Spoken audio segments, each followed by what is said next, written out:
Jeans pant அதை வந்து யாருக்காக கண்டுபிடிச்சா? ஆண்களுக்காக கண்டுபிடிச்சது. அதை போட்டுட்டு சுத்துறது பூரா யாரு? பெண்கள். டி-ஷர்ட் யாருக்காக கண்டுபிடிச்சா?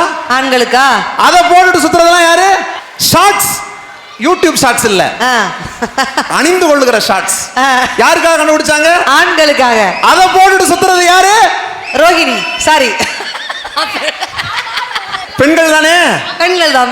ஆண்கள் நாங்க பெண்களுக்காக ஆடைகளை கூட விட்டு கொடுத்திருக்கிறோம். பெண்கள் நீங்க குடும்பத்துக்கு ஆடம்பரத்தை கொஞ்சம் விட்டு கொடுத்திருக்கீங்களா? எப்படி எப்படி ரசிக்கிறாங்க. 5 தேதி கன்ஃபார்ம் பண்றதுல என்னோட இவங்க தான் ஆர்வமா இருக்காங்க. எங்க அக்கா என்னமோ பேசினாங்களே பெருசா, தாய்மை தாய்மைன்னு. இதை சொல்லி நிறைவு செய்யறேன் நடுவர் அவர்களே. தாய்மை உயர்ந்தது தாங்க, இல்லைன்னு சொல்லல. தாயினுடைய பிரசவ தழும்பு எந்த அளவுக்கு உயர்வானதோ அதே அளவுக்கு உயர்வானது உழைத்து உழைத்து சிவந்து போன ஒவ்வொரு அப்பாக்களுடைய கைகளும் என்பதை நாம் மறந்துவிடக்கூடாது. பாசம்னா என்னன்னே தெரியாத மாதிரி தாங்க அப்பா இருப்பாரு. ஆனால் அப்பாவை போல் பாசத்தை காட்டுவதற்கு இந்த உலகத்தில் வேறு யாருமே கிடையாது. நீ உருப்படவே மாட்டடா, நீ உருப்படவே மாட்டடா அப்படின்னு ஒரு அப்பாவுடைய உதடு சொல்லும். ஆனா அவருடைய உள்ளம் சொல்லும், என் மகன் எப்படியாவது வாழ்க்கையில மேல வந்துடணும் சாமி. அதனாலதான் சொன்னாங்க, அப்பாங்கிறவர் செல்போன் சார்ஜர் மாதிரியா.